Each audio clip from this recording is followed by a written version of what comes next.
Good day. Today is a Sunday, 11th May 2025, and yesterday was an extremely consequential day in terms of the evolution of the Ukraine crisis. Consequential more in terms of the tactical maneuvering on the part of the various sides than in terms of any actual movement in terms of achieving a diplomatic resolution of the conflict. But you can discuss it in many ways, and I'm going to discuss most of this program will be committed to discussing what happened yesterday, but there's a few quick points which I do want to make. The first is that what we also saw yesterday was what tends to happen when a bunch of amateurs, which is what the leaders of the European states and Vladimir Zelensky basically are. What happens when amateurs who feel very pleased with themselves and imagine themselves to be extremely clever people come up against a consummate and massively experienced professional? Speaking purely in terms of poker or chess, there was absolutely no doubt at all about who came out the winner in terms of the political exchanges yesterday. And the short answer to that, obviously, is President Vladimir Putin of Russia. It was no contest.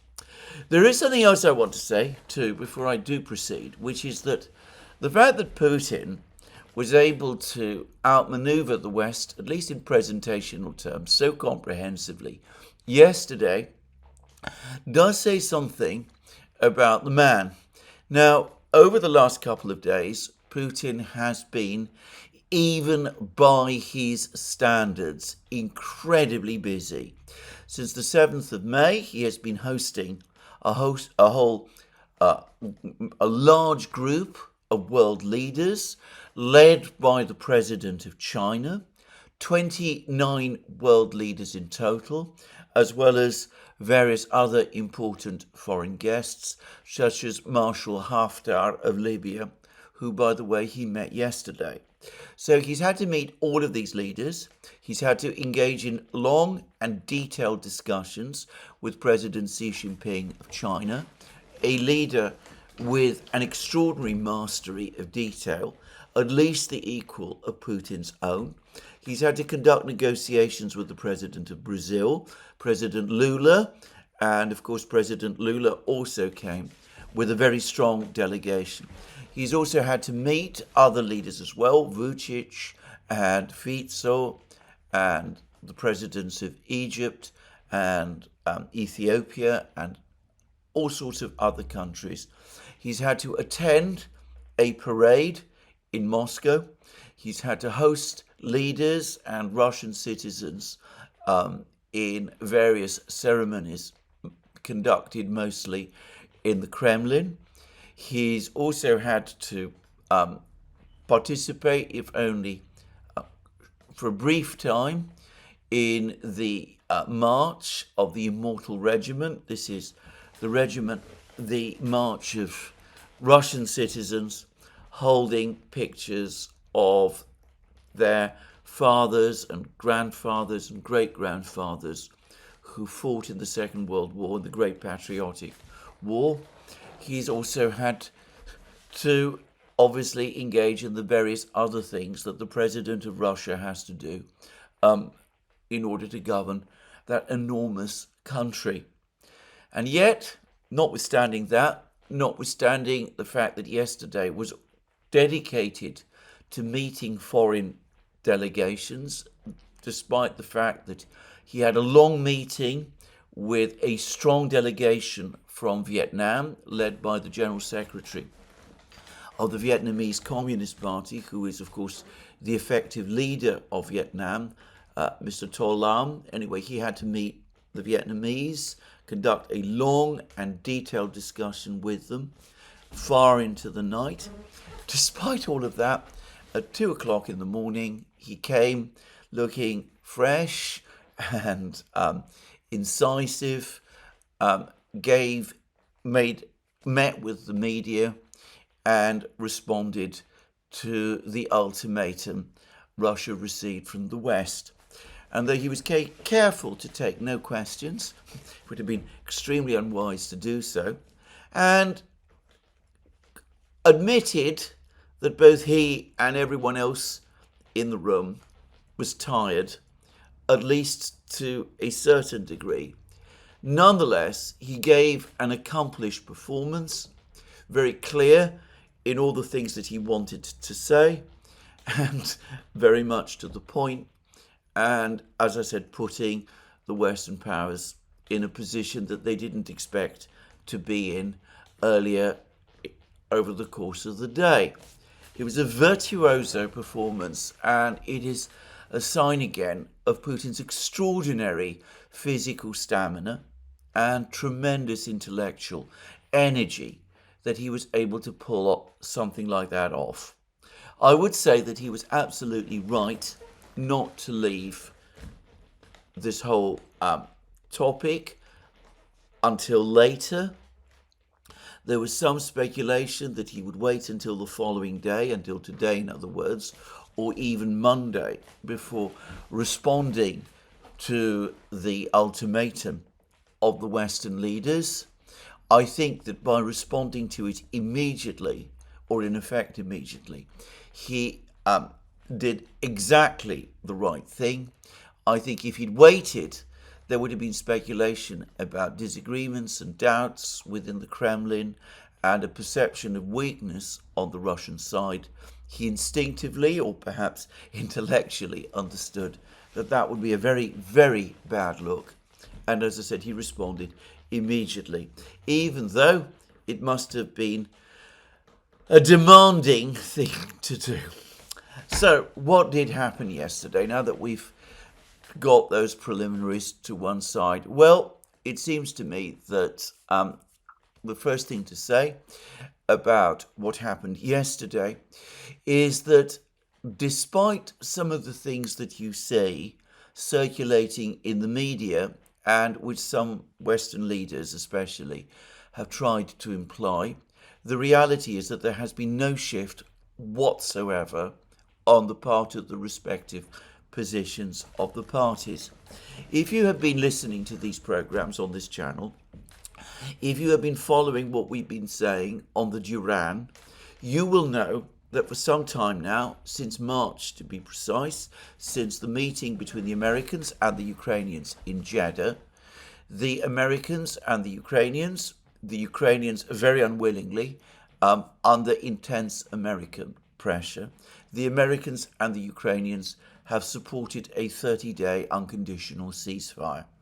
The European powers, who were unsure about whether they wanted a ceasefire, came round to it immediately after the Jeddah talks, and in the weeks that have followed, right up until yesterday, have continuously insisted that there must be a 30-day ceasefire, that the Russians are somehow showing that they're not interested in a peaceful resolution of the crisis because they do not agree to this 30-day ceasefire. And can I say that much of the rhetoric that we heard yesterday from the European leaders, the four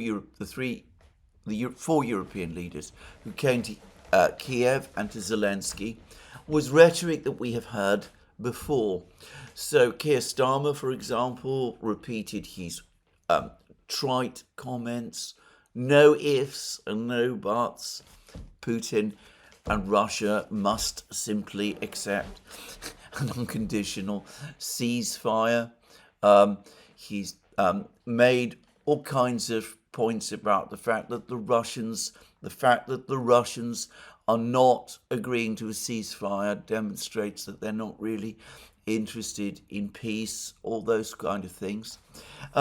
Those of you, those people who are familiar with the style of British debating societies, something which, as I've said in many programs, one finds right across the British political system and the British education system.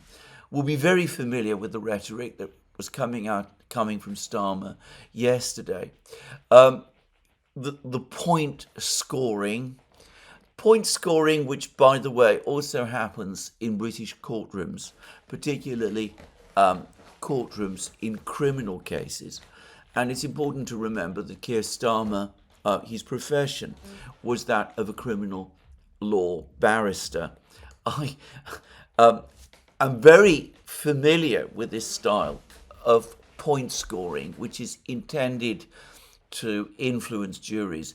By the way, and for the record, I don't believe it does, but that's another topic for another day.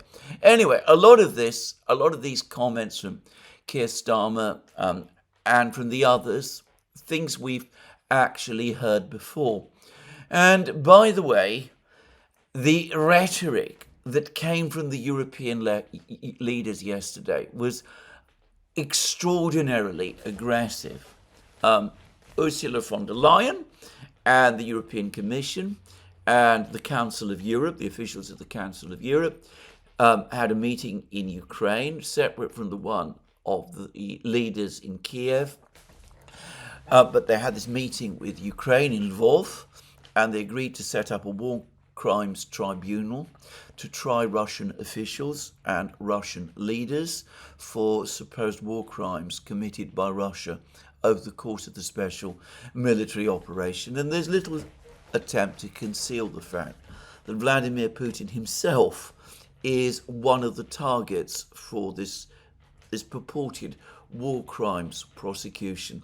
I would say straight away, by the way, that this court, if it is set up, in my opinion, would have no basis in international law. Just saying. But anyway, let's move on from that. Anyway, Friedrich Merz couldn't help himself. He also said that there'd been many war crimes committed by the Russians over the course of the special military operation, and that the Russians needed to be tried for them. President Macron of France made absolutely blunt statements about how France and the Western powers would continue to arm Ukraine during any period of a ceasefire, whether a 30-day ceasefire or an indefinite ceasefire. The Russians, of course, have previously said that during any ceasefire, intelligence sharing and arming of Ukraine must stop. But Macron said, on the contrary, France and the others would insist upon it. And of course, Zelensky went out of his way to describe the various enormous sanctions that the Russians would face if they didn't agree to the demand for the ceasefire, the 30-day ceasefire that the European leaders were making. Now, listening to all of this rhetoric, the fact that they were combining all of this rhetoric with demands that Russia agree immediately on Monday to a 30-day ceasefire, which is what came out of that meeting yesterday.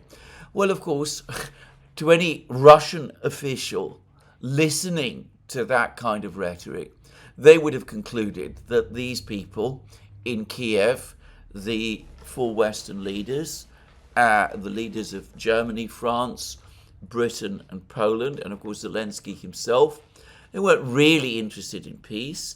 They weren't really interested in a ceasefire. What they're really interested in is a mechanism whereby Russia capitulates and is defeated, and that this is really what this is all about. Some kind of attempt to bully, coerce, intimidate, frighten the Russians into agreeing to a ceasefire, which would result in an ultimate surrender and capitulation of Russia. The rhetoric undermined the objective, if the objective really was to agree to a ceasefire. And I'm going to say something. The proposal, when it came, was less than I'd expected the previous day when I made my video.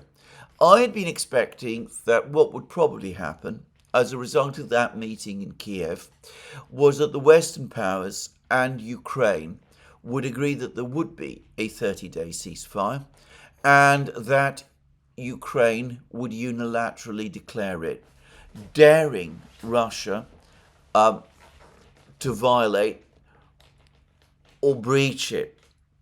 And that, of course, was consistent with the post that Donald Trump published the day before on Truth Social, when he said that hopefully there would be a ceasefire, ideally for 30 days. The United States would monitor the ceasefire and would impose sanctions on any violators, as would Europe, as would the European powers, and of course Ukraine. Well, not Ukraine, but anyway, the European powers and the United States. So it seems to me that Trump, at least, was expecting a unilateral announcement by Ukraine of a ceasefire. And that, by the way, would have been a more difficult step for the Russians to respond to. If Ukraine were to announce a 30-day ceasefire, what would the Russians have done? Well, they would certainly not have observed the ceasefire, but would they have actually come out and said as much? Or would they have said that they would observe the ceasefire until it became clear that Ukraine was not observing the ceasefire? I expected that that would be what the Ukrainians at least would do, if only because it would put the Russians, presentationally speaking, in a more awkward position. Anyway, that didn't happen, and it looks as if someone pushed back on that idea, which in a telephone call with Donald Trump, the European leaders and the Ukrainians appear to have floated, because, as I said, this is clearly what Trump himself had been expecting.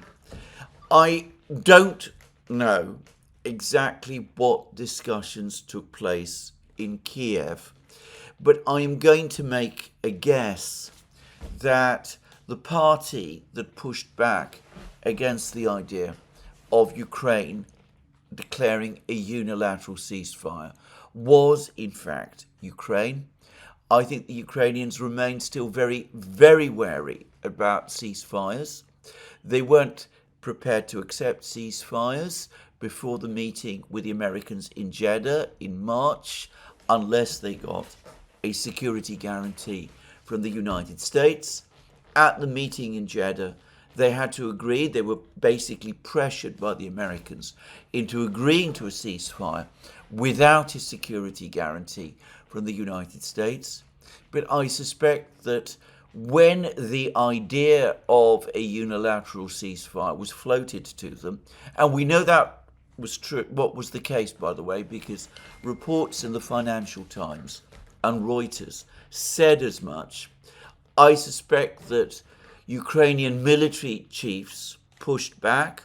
They said that their military positions are coming under intense pressure, that agreeing to a ceasefire, which the Russians, announcing a ceasefire which the Russians had not agreed to, would be a recipe for military disaster. And I suspect that Zelensky, who in the past has rejected ceasefires himself, probably listened for once to what his generals had to say and told the Western powers that Ukraine was not, in fact, prepared to declare a unilateral ceasefire in the way that some of the Western leaders might have expected. I would add that the fact that there has been some dispute and disagreement about this between the Western powers and the Ukrainians may be indicated by the fact that the United States has not published a readout of the telephone conversation that we know Donald Trump had with the Ukrainians and with the Western powers, which left Trump assuming that yesterday Ukraine would announce a unilateral ceasefire. Anyway, there we are. It didn't happen. We did have this demand that the Russians agreed to a ceasefire. They were only given a few hours in which to agree. The ceasefire was supposed to come into effect on Monday. There were threats of massive sanctions against the Russians if they didn't. Zelensky has given us some idea of what these sanctions are meant to be. They're going to be against the so-called Russian shadow fleet, against the Russian energy system, against the Russian banking system. Though, as I said already, what further sanctions can be imposed against the banking system in particular, over and above what sanctions have already been imposed, I, for one, am unable to see. But anyway, that was the announcement we got, an ultimatum to the Russians to agree to a ceasefire starting on Monday, with a threat that if they didn't, they would face all of these tough sanctions. We were told by Zelensky that the Americans would support the sanctions, and the European leaders came out with all of those extraordinarily threatening statements from Starmer, Macron, and Merz that I have just spoken about, which, as I said, would have been sufficient in and of themselves to persuade the Russians that agreeing to a ceasefire was an extremely bad idea. Now, to repeat again, the idea of a ceasefire which, at best, from an American point of view, is intended to freeze the conflict. That is what General Kellogg, who, by the way, enthusiastically backed this demand for a ceasefire in a tweet that he published over the course of yesterday. That's what General Kellogg appears to expect. Or alternatively, a ceasefire leading to Russia's ultimate capitulation, which is what the Ukrainians and the Europeans demand. This is, after all, the proposal, the counter-proposal they made to the American proposal that was presented to them 3 weeks ago in Paris and London, the one that Zelensky immediately rejected. Anyway, whatever the intention of the ceasefire was meant to be, as I've said, the idea of a 30-day ceasefire is one which has been floating around in the West for a long time. Of course, there is talk that if there is a 30-day ceasefire, the negotiations to achieve a final settlement can begin. And anybody who believes that will happen is, of course, deluding themselves, because based on the previous history, based on what happened following the two Minsk agreements, the one that was agreed in September 2014 and the one which was agreed in February 2015, what would actually happen is that with the military pressure called off, the negotiations would continue interminably without any final outcome. Ukraine, as Macron confirmed, would be re-equipped and rearmed and would reinforce itself, and the conflict would at best become frozen, as the Americans appear to think, except, of course, that the reality is that there would be at some point. Enormous pressure on the Russians to capitulate, perhaps with the threat that the war would be renewed. Anyway, that was the European proposal made yesterday. No different from the one that the Europeans basically worked out and agreed with the Ukrainians, and which was presented to the Americans at the meetings in Paris and London 2 to 3 weeks ago. The Russians have always rejected this whole idea of temporary ceasefires. They've always said that temporary ceasefires and freezes of the conflict will lead to an indefinite prolongation of the conflict. They say that agreeing to such a ceasefire based on the previous history would be a major mistake, that the way forward is to instead resume direct negotiations between Russia and Ukraine, such as took place in February, March and April 2022, which resulted in the draft Istanbul agreement, which the Ukrainians themselves signed. And those negotiations, incidentally, all took place despite the fact that there was no ceasefire.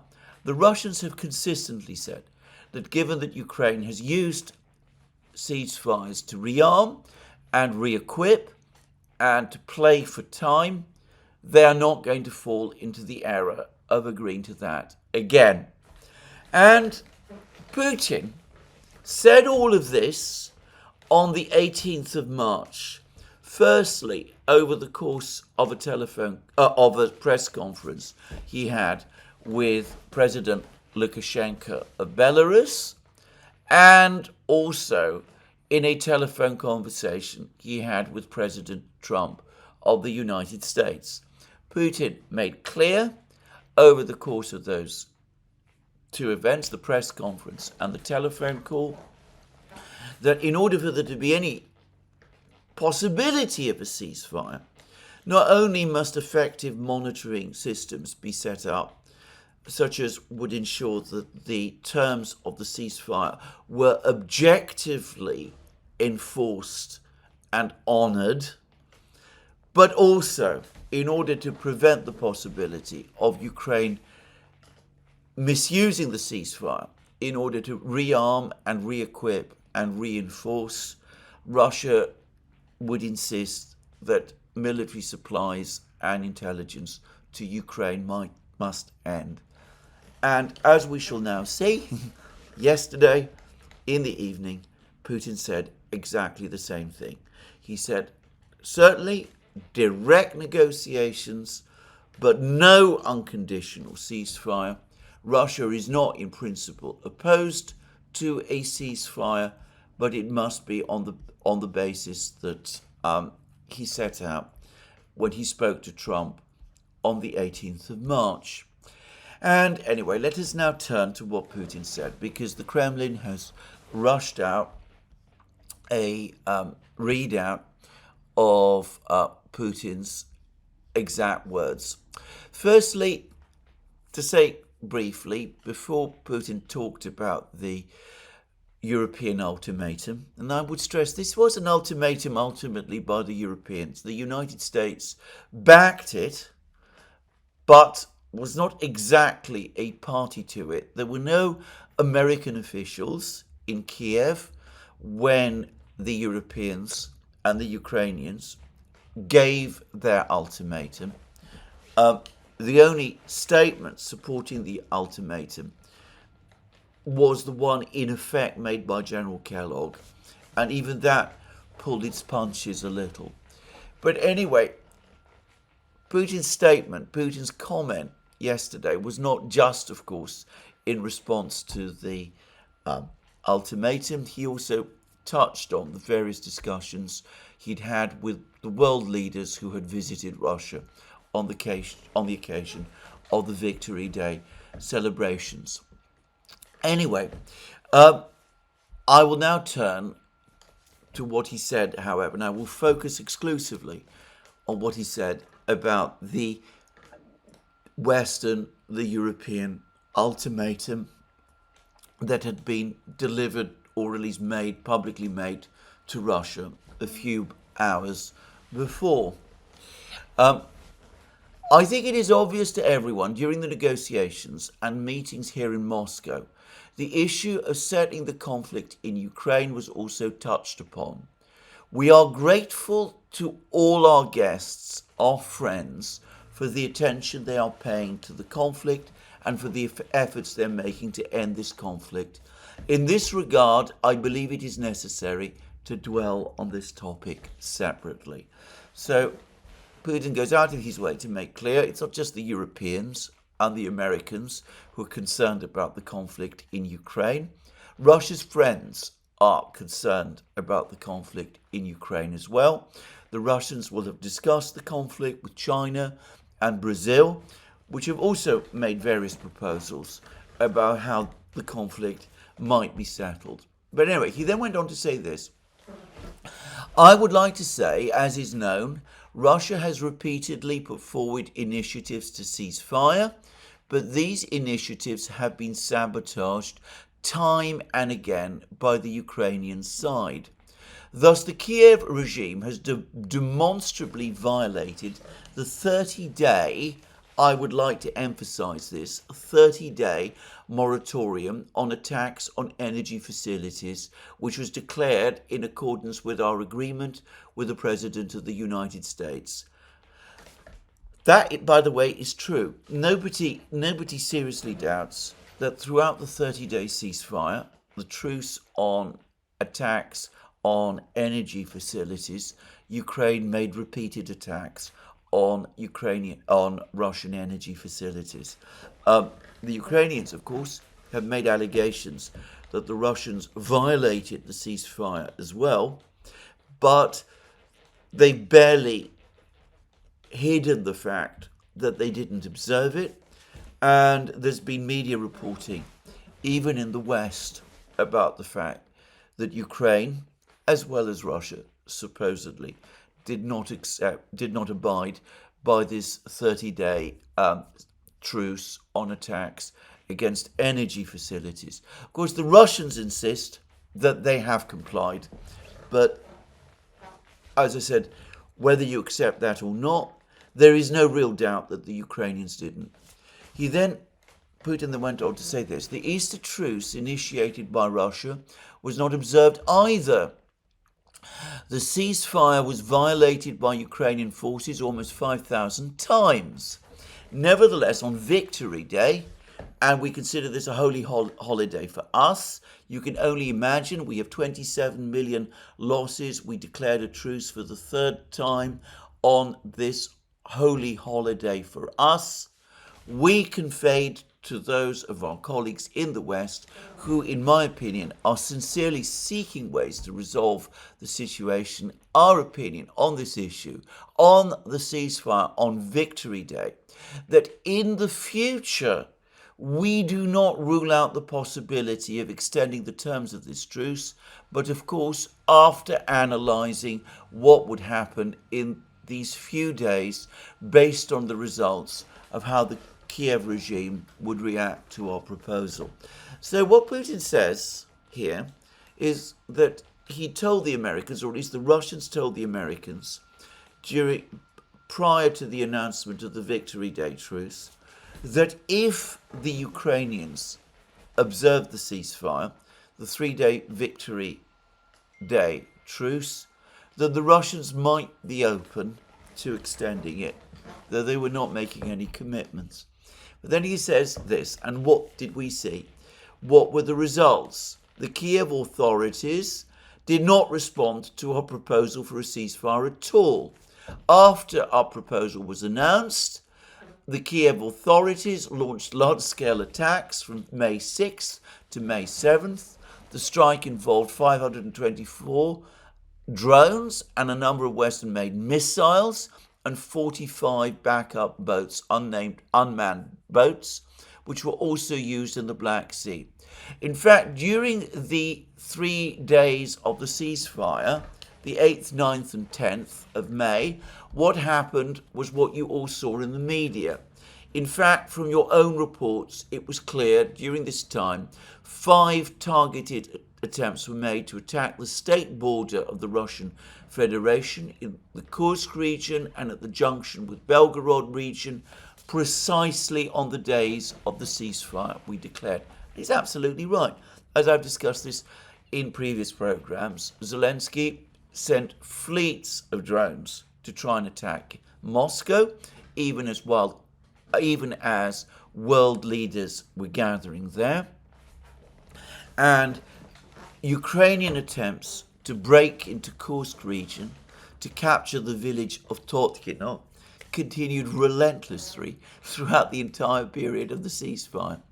And then Putin continues, in addition, 36 more attacks were undertaken in other directions. All these attacks, including attempts to penetrate the territory of the Russian Federation in Kursk and Belgorod regions, were repelled. Moreover, our military experts believe that they had no military significance, were carried out solely for political reasons, and the enemy suffered very heavy losses. So Putin is saying that these attacks didn't even serve any military objectives. They were intended to embarrass the Russians and spoil the celebrations of the holiday on the 9th of May. Now, I would very quickly say that I don't believe that the Russians fully observed the 3-day Victory Day ceasefire either. But of course, this is Putin putting his and Russia's case, and I'm not going to dwell on that at this time. Anyway, he then goes on to say the Kiev authorities not only rejected our ceasefire proposal, but as we all saw, tried to intimidate leaders of states who gathered for the celebrations in Moscow. And that again is true. No question about this. Zelensky made comments about how Ukraine could not guarantee the safety of leaders who attended the Victory Day celebrations. It is a matter of public record that he sent that. And of course, he continued to send fleets of drones towards Moscow, even as leaders like Xi Jinping were arriving in Moscow. And then he went on to say, Putin went on to say, when I met with colleagues here in Moscow, I had the following thought I will share with you. Who did they try to intimidate of those who came to Moscow to celebrate the victory over Nazi Germany? Who did they try to intimidate? After all, those who came to us are leaders, not by official position, not by position. They are leaders of character, by their convictions and by their readiness to defend their convictions. And who tried to intimidate them?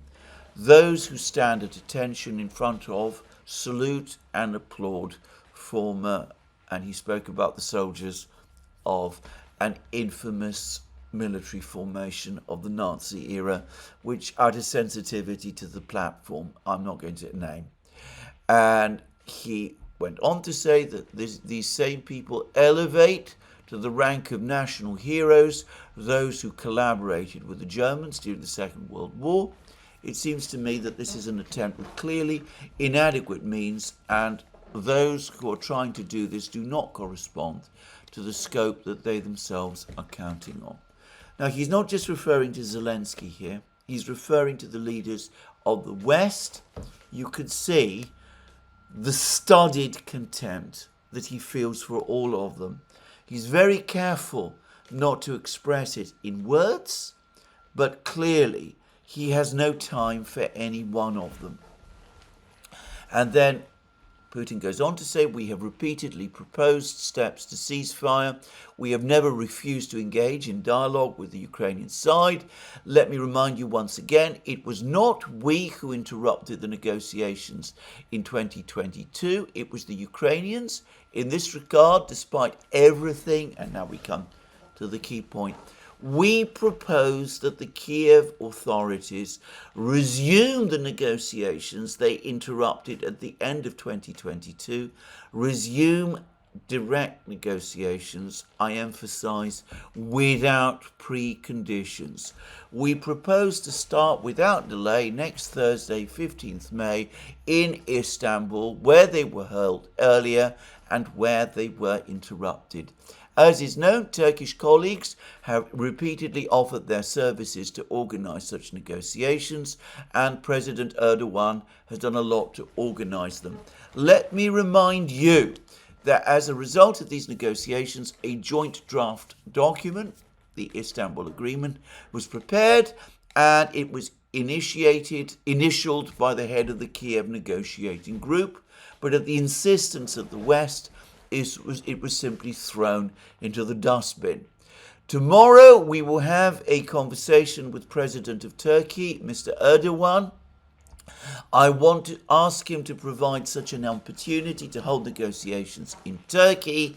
I hope that he will confirm his desire to contribute to the search for peace in Ukraine. I'm going to anticipate, I am absolutely sure that Erdogan will confirm that Turkey is indeed prepared to host negotiations between Russia and Ukraine.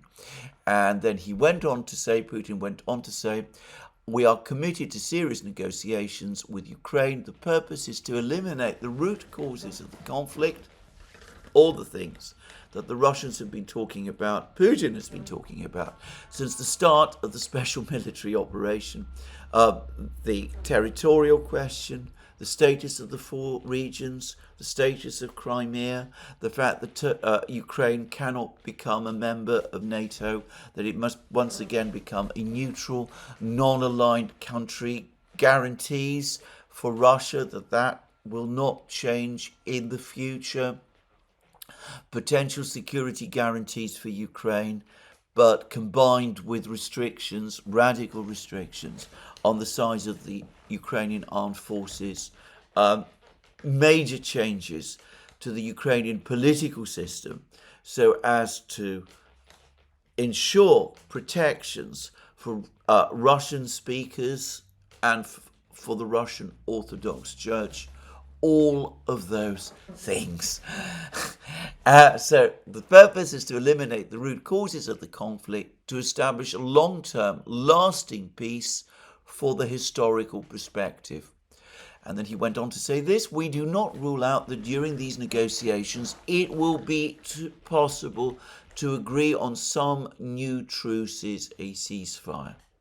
So those words, we do not rule out that during these negotiations it will be possible to agree on some new truces, a new ceasefire, was a rejection of the ultimatum made by Macron, Starmer, Merz, Tusk and Zelensky earlier in the day. Because what Putin is saying is that he's not prepared to agree to this ceasefire that the Western powers are insisting upon and demanding, that a ceasefire can be agreed over the course of negotiations between Russia and Ukraine, but it cannot precede negotiations. It must be the result of negotiations, not a mechanism leading to negotiations. And that has been the Russian position all along. And again, to repeat, what Putin is saying is no different than what he has said many times before. And then Putin continued, moreover, a real truce, which would be observed not only by Russia, but also by the Ukrainian side, would be the first step, I repeat, to a long-term sustainable peace, and not a prologue to the continuation of the armed conflict after the rearmament, the replenishment of the Ukrainian armed forces, and the feverish digging of trenches and new strongholds. Who needs such a peace? Our proposal is, as they say on the table, The decision is now up to the Ukrainian authorities and their curators. Now again, notice the contrast. He's never mentioned here Macron, Starmer, Merz, Tusk. He doesn't use any of the vitriolic and abusive language they all use about him. He just mildly refers to them as Ukraine's curators, who apparently guided by their personal political ambitions, not by the interests of their people, want the war with Russia through the hands of Ukrainian nationalists to continue. So basically, again, he's saying that these leaders, in effect, are conducting a proxy war against Russia. The freeze that they're trying to achieve, or the attempt to try to get the United States into the war on their behalf, is just an insincere mechanism to enable them to achieve victory. It is not really intended to achieve a true and lasting peace. And then he concludes with the words, I repeat, Russia is ready for negotiations without preconditions. There are military actions.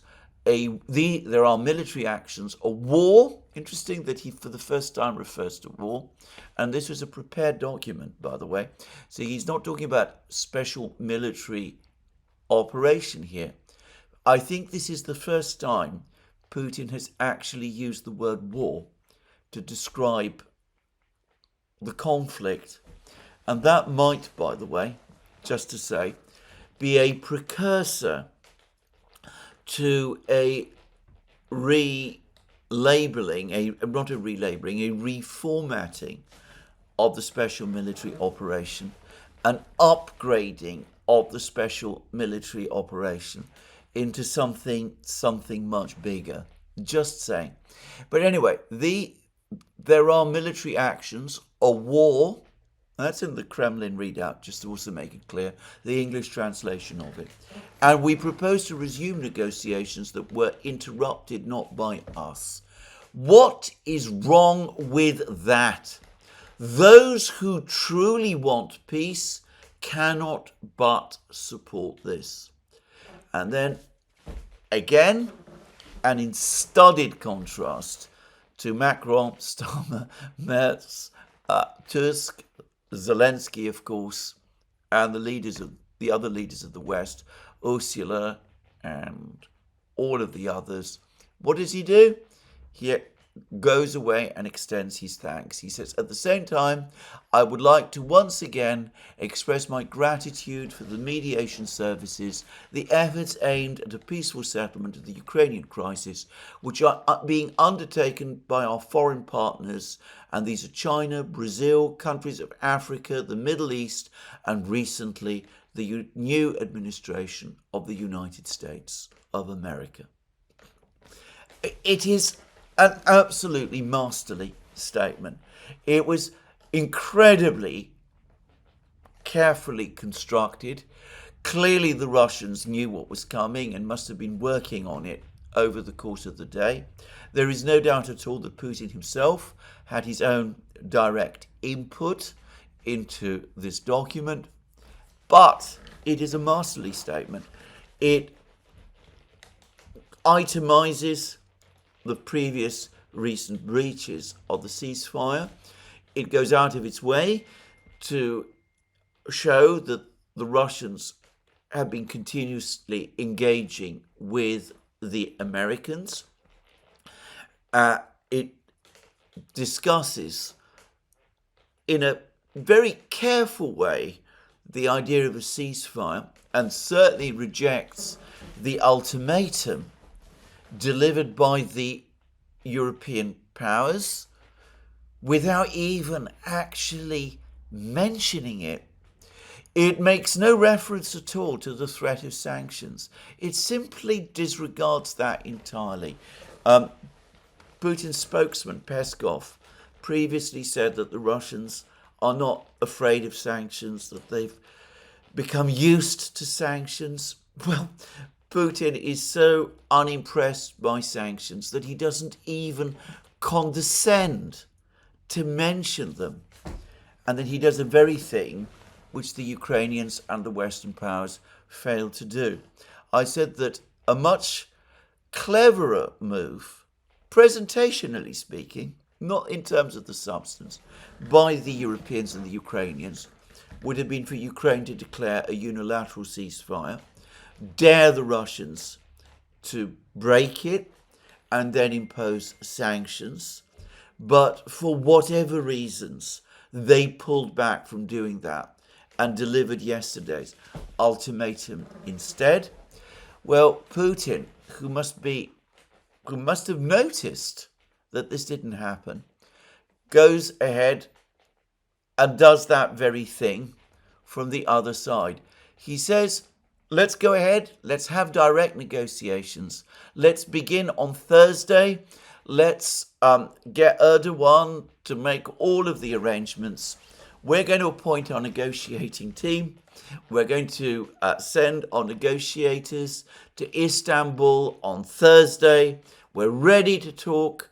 We're prepared to continue from where we left off in April 2022 when the Ukrainians walked out. It's up to the Ukrainians now.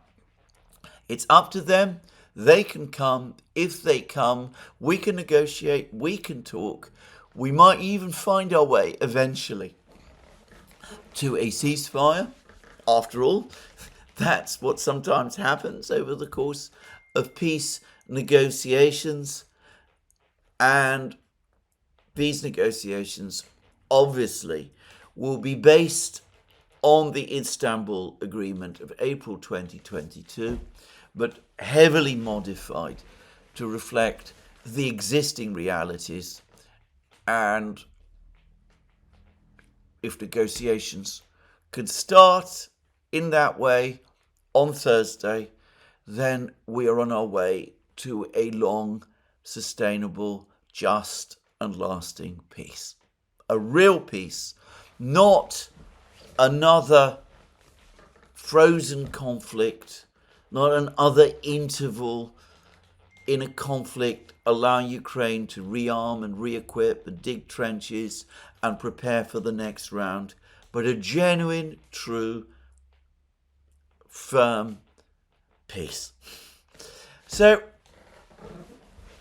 if you look at the statements of the Western leaders afterwards, it's clear that they didn't expect this.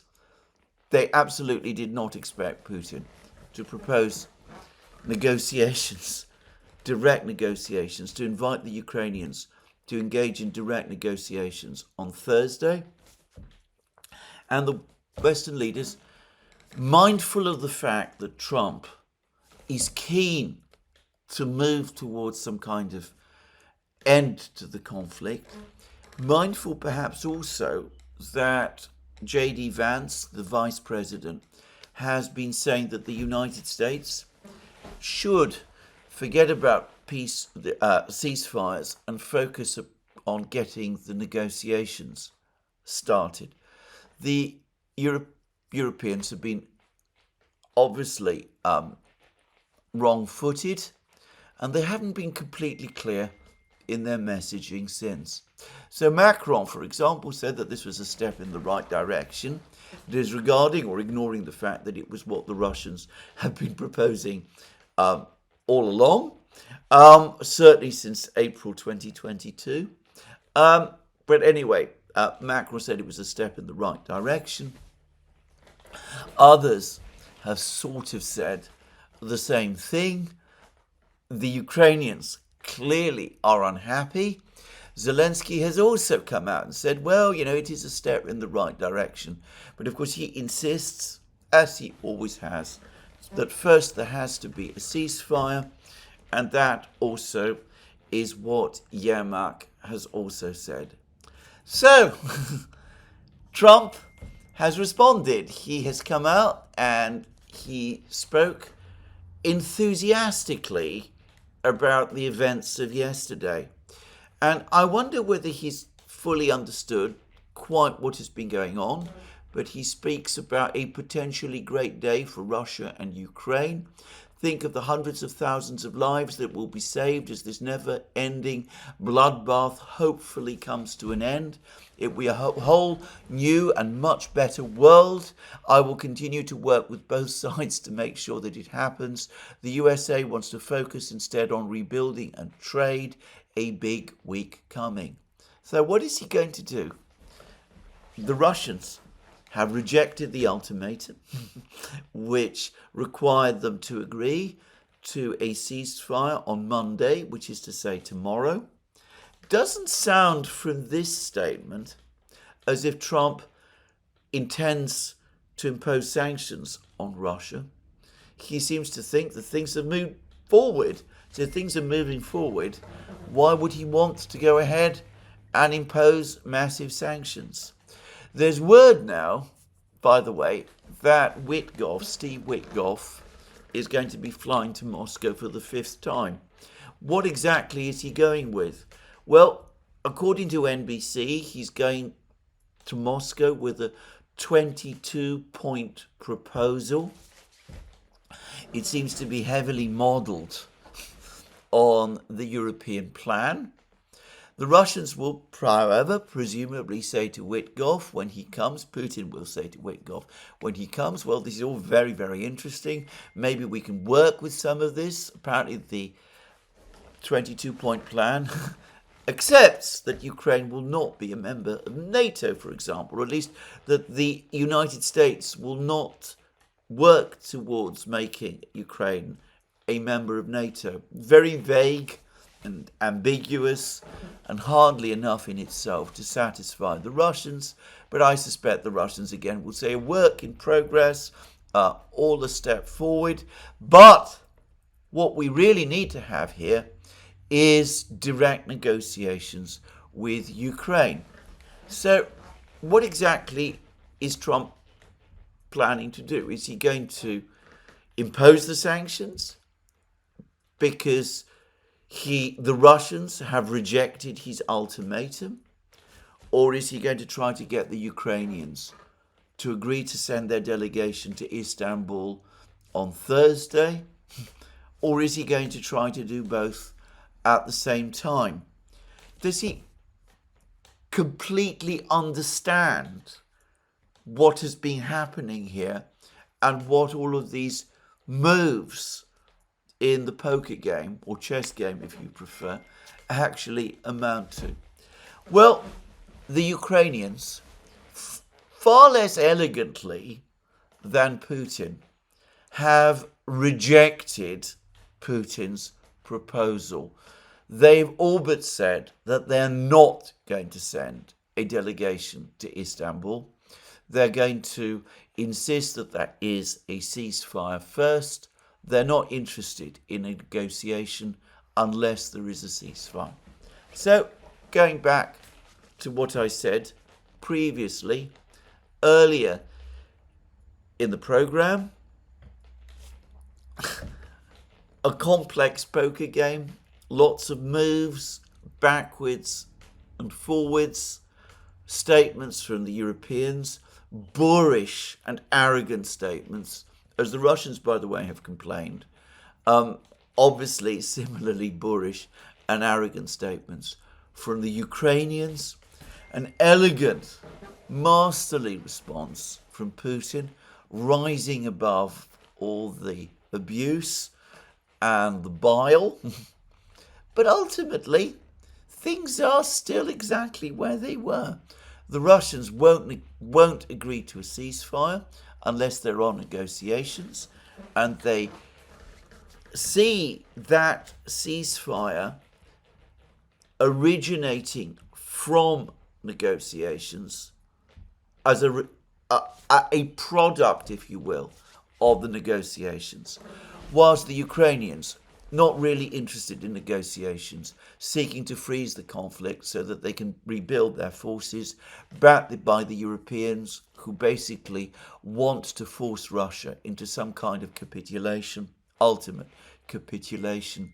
The Ukrainians not willing to sit down or negotiate, but wanting a ceasefire, an unconditional ceasefire, which essentially would be not so much a ceasefire as an armistice intended eventually to lead to Russia's capitulation and Ukraine's victory, as outlined in the alternative peace proposal put together by the Europeans and the Ukrainians and presented to the Americans 3 weeks ago in the talks in Paris and London. So, no real shifts, but I'm going to suggest here perhaps a movement in presentational terms towards the position that the Russians are taking. In terms of global opinion outside the West, it is the Russians who have come out on top. They might just possibly have come out on top with one particular individual, who is Donald Trump himself. As I said, he seems to be responding enthusiastically to these moves, including presumably to Putin's moves. It looks likely that at some point he is going to come out and back direct negotiations between the Ukrainians and the Russians. I got the impression from his previous Truth Social post that he doesn't really have much conviction in the idea of a ceasefire, and that he's not ultimately that enthusiastic about sanctions either. And it could be that he sees in these words of Putin a way to avoid imposing those sanctions. Though things are so changeable in Washington, this administration changes direction so suddenly that no one should assume that that is the case. And to be honest, if sanctions are announced tomorrow, including by the United States, I, for one, will be neither disappointed nor surprised. But anyway, there it is. One of the most skillful and intelligent and masterly ways of rejecting a ceasefire, an ultimatum, I have seen. One that belittles the adversary and makes the adversary seem angry and amateurish. One which preserves the Russian position intact. One, by the way, made by a leader who undoubtedly feels that he's in a position of great strength. And of course, this now brings us to the whole topic of the sanctions, because even if we do get these additional sanctions, as I discussed at length in my program yesterday, what will these sanctions actually achieve? They will cause some problems for the Russians for a short time, though Peskov, in one of the many interviews he gave yesterday, said that the Russians have already anticipated and prepared for these further sanctions. If all of the sanctions that have been unveiled over the last 3 years have not broken the Russian economy, the latest sanctions package, the new sanctions package that has been talked about, won't do so either. There are already divisions and rifts appearing in Europe. Fico went to Moscow. Orban perhaps wisely stayed away, but his foreign minister, Peter Szijjártó, has made further comments strongly critical of the European stance and saying that the Europeans appear to be obsessed with continuing the war, even though it is obvious, it ought to be obvious by now, that victory is unachievable. And Well, what else will the sanctions achieve? Probably more economic problems for the West, higher energy costs across Europe in particular, more inflation possibly, maybe forcing the European Central Bank to reverse its policy of cutting interest rates, which would be a disaster for a European economy that is already in effect in recession. It all seems extraordinarily pointless. And, well, the European leaders spoke yesterday about how if the Russians rejected their ultimatum, Ukraine would continue to receive weapons. But Ukraine is continuing to receive weapons anyway. Emmanuel Macron, after all, said, incredibly reckless and, in fact, idiotic admission that it was, that if the Russians committed to the ceasefire, Ukraine would still receive weapons. And if the Russians didn't commit to the ceasefire, Ukraine would still receive weapons. So what exactly would the difference be? What exactly would change if the ceasefire were agreed or not?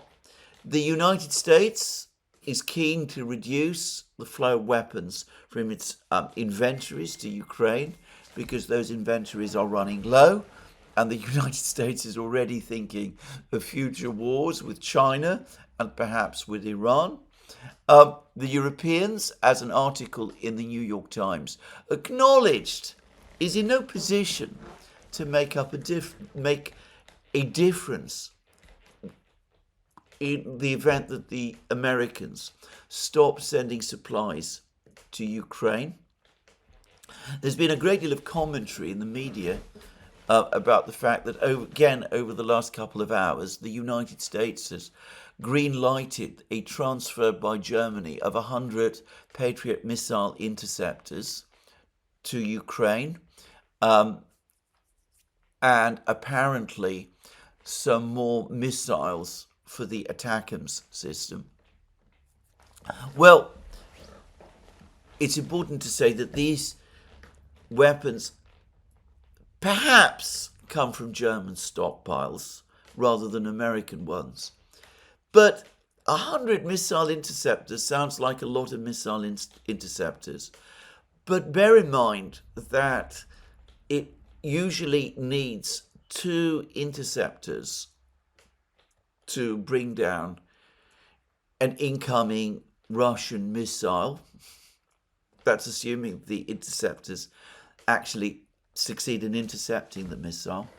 The Russians in their missile strikes usually send 50, 70, sometimes even 100, sometimes even more than 100 missile interceptors in a single strike. And that doesn't, of course, include the Gerans and all of that. So the Germans are supplying to Ukraine enough interceptors, missile interceptors, Patriot missile interceptors, to deal perhaps with a single missile strike carried out by the Russians. How many missile strikes do the Russians carry out against Ukraine in any calendar year? More than one. As for ATACMS missiles, more ATACMS missiles, maybe, or perhaps more HIMARS missiles. It's not clear what it is precisely that we're talking about. Well, Jake Sullivan admitted that the ATACMS had proved a disappointment, and the HIMARS has been effective in some battlefield situations, but not consistently so. And as it happens, over the last 2 weeks, the Russians have been able to destroy another 3 HIMARS launchers. So hardly enough to change the military balance on the battlefields. So you can see why Putin feels in a position of advantage when it comes to economic pressure on Russia. The Russians have largely insulated themselves from sanctions. And as I have discussed many times and in many places, They have a mostly self-sufficient economy. They produce their own food. They produce in abundance their own energy. They have all of their raw materials that they need. They have a diversified and large industrial base, even though this is a fact that many Westerners find difficult to acknowledge. But more importantly, all of their leading trading partners came to Moscow and attended the 9th May Victory Day celebrations. The Chinese were there, led by their president. The Brazilians were there. Maybe Brazil is not a huge trading partner for Russia, but it is very busy setting up the alternative monetary and transfer and payment systems that are part of the BRICS, which of course the Russians are interested in. Other countries were also there. Asian countries were there. It doesn't look as if Russia's friends are in any mood to turn against it. If we're talking about ASEAN, for example, one of the leading ASEAN powers, one of the countries with the most dynamic and fast-growing economies in the world, Vietnam was there with a strong delegation, and they had a long and friendly meeting with Putin. And it looks as if economic cooperation between Russia and Vietnam will forge forward.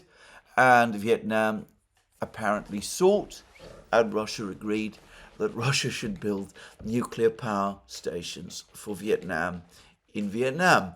So this threat that was made yesterday, it might have seemed impressive to those who were making it, to Starmer, Macron, Merz, Tusk, and co., but it won't have impressed the Russians.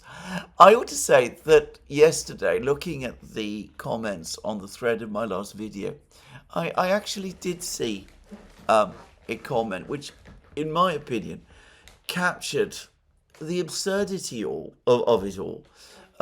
The Western powers come along and give Russia an ultimatum, and the threat is that if Russia doesn't capitulate, they will impose tariffs on it. I mean, is this serious? I mean, it has something of the big bad wolf quality about it. You know, if you don't do what I want, I'll huff and I'll puff and I'll blow your house down.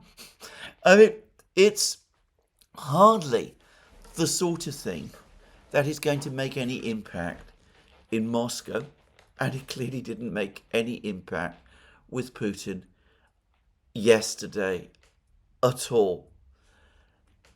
In his careful, elegant way, he brushed it aside. Now, what is going to happen? I'm going to suggest that the best thing that could happen is for Donald Trump to telephone Zelensky and tell Zelensky, right, you're going to send your delegation to meet Putin's people in Istanbul, and you're going to get negotiations started, and if you don't, I'm ending all arms supplies and I'm ending intelligence sharing. And as for sanctions, further sanctions on Russia, you can forget it. Negotiations is clearly the way to go. That is what you should do. And sanctions, tariffs, all of that makes absolutely no sense.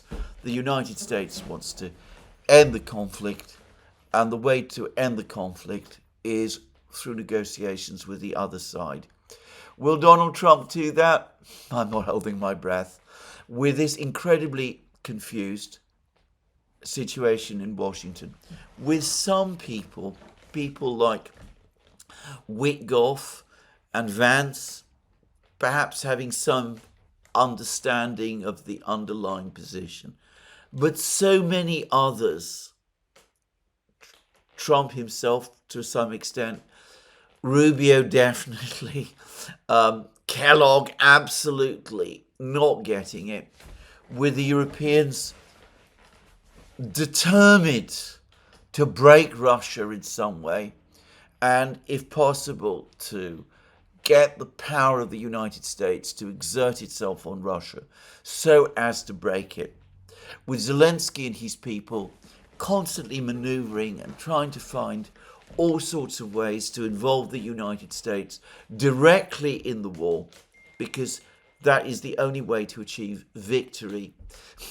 Well, with this chaotic situation, I don't believe that Donald Trump is going to do any of those things. I said previously that I thought that if tomorrow the Americans and the Europeans do announce further sanctions, I would be neither surprised nor disappointed. I would rephrase that. I would say, on balance, I expect it. After all, if you announce an ultimatum and then you failed to carry out the threat which lies behind that ultimatum, when the ultimatum itself is rejected, then you lose face and you appear weak, and that is something that none of the Western leaders are prepared to contemplate. So, despite everything, some kind of a sanctions announcement will doubtless appear tomorrow. And that will make resolution of the war more difficult because, of course, with a sanctions announcement, with renewed arms supplies to Ukraine, the Russians will be in a position to take a stronger position. They will come to their allies and their friends and they say, look, what reasonable people we were. We've explained our reasons for not rushing into this ultimatum, into the ceasefire that the Americans and the Europeans and now the Ukrainians are talking about. But what do we get? We get threats, we get ultimatums, we get renewed arms supplies, we get further sanctions. Well, we are suggesting the obvious thing, which is that we and the Ukrainians sit down and talk. So how can you blame us if the war goes on? It is the other side that is driving the war. They're not really interested in peace. They still want to secure victory. And we have no alternative, therefore, but to continue to resist them. Well, one of the things that Putin didn't mention in his comments yesterday, at least not explicitly, was that shortly before he made his comments, the 3-day truce for the Victory Day celebrations had actually expired. But it's clear that the truce has not been renewed. And in fact, over the course of the last couple of hours, there have been a lot more reports of further Russian advances across the battlefronts. I am not going to do a summary today. To do so would take too long and would, if I did it in a very brief and summary manner, I don't think it would justify. It would give a proper sense of what is actually playing out on the Ukrainian battlefields. What I will say is this. Putin has now used the word war for the first time. There are reports that the airspace over Kapustin Yar, the test center from which the Oreshnik missile is launched, has been closed. Many people expect an Oreshnik strike within the next couple of days. Maybe if the Ukrainians don't turn up in Istanbul on Thursday, maybe if further sanctions and arms supplies to Ukraine are indeed announced tomorrow, maybe we will see the Russians start to launch more Oreshnik missiles at Ukraine. Maybe at some point after the rejection of the latest proposal for talks, the Russians will move and upgrade the special military operation into something more serious, which might allow them more leeway to expand their military operations in Ukraine. The use of the word war by Putin in carefully prepared written comments,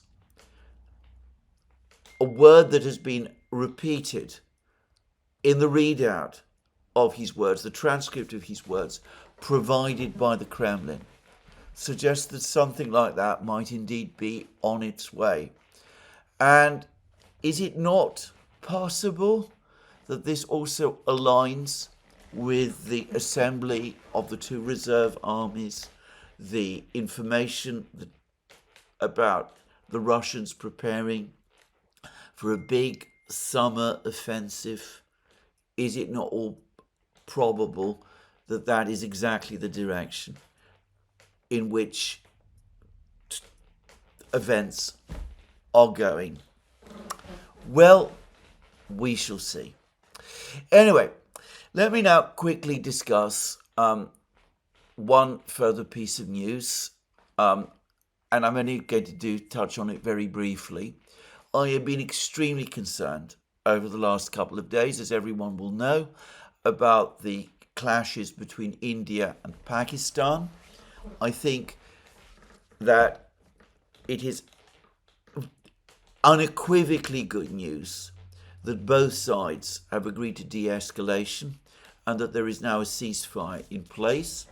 A ceasefire in this conflict is easy to monitor because, by the way, there are no actual clashes between ground forces. The entire battle has been conducted in the air using air and missile strikes and drone strikes by each side against the other. I'm not going to try and work out exactly what happened. We will no doubt get all kinds of discussions and reports about this over the course of the next few days and weeks. I will just make a number of quick observations. It seems to me that the Americans did play a very important facilitating role. Donald Trump has spoken about this, and that is good news, that the Americans did agree to act as a kind of mediators between the Indians and the Pakistanis. I would also quickly say that I think that both sides were beginning to get concerned that the situation was indeed getting out of control and that there was urgency on the part of both sides to bring the fighting to an end before it escalated to truly dangerous levels. I think both sides made mistakes. I am deeply skeptical. In fact, I don't believe Pakistani claims that they had no role in the incident in Kashmir. I mean, I don't know that for a fact, but I find it difficult to believe that at some level, some agencies of the Pakistani state did not at least have some foreknowledge, and probably more than that, in that incident. I think that India, however, also overplayed its hand in its response.